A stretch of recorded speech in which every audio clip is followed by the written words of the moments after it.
Hello guys, welcome back to James Time Present. This is my friend Khalil Asaron. is and my friend Jaden Joel Garcia. Today they're showing you how to make a trash can. Let's start. This is one piece of bond paper. Okay, let's start. First, fold in a half.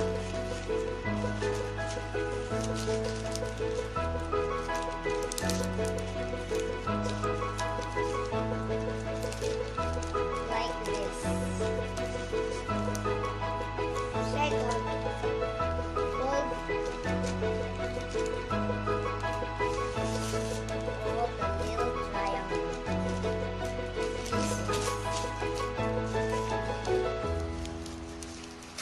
you see the line? Okay. Do it in the another side, please. Let's do it.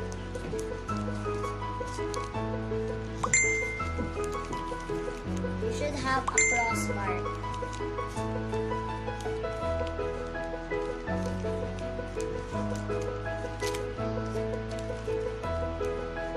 Next, what you wanna do is you have to fold it like this. It should have a triangular shape.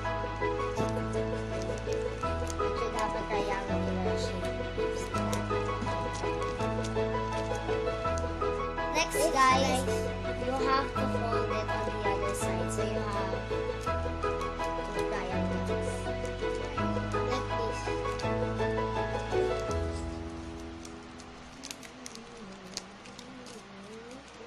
Do it in the another side. Triangle.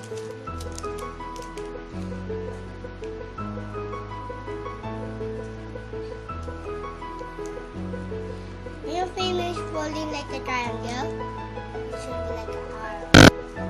And fold Fold the half this here. like this. Fold the half Do it on the other side. with the other side.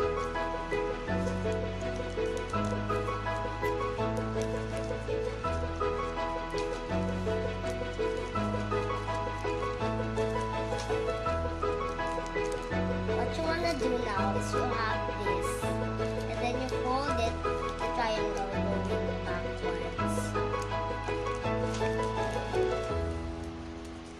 Fold like this. Fold like this. This. And fold like this.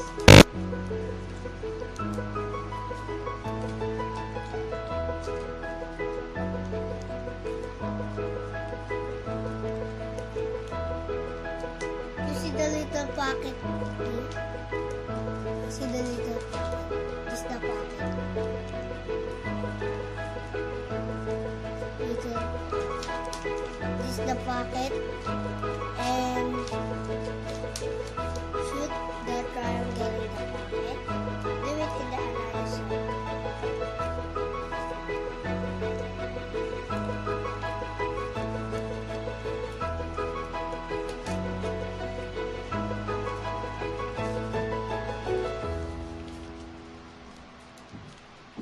Should be like this.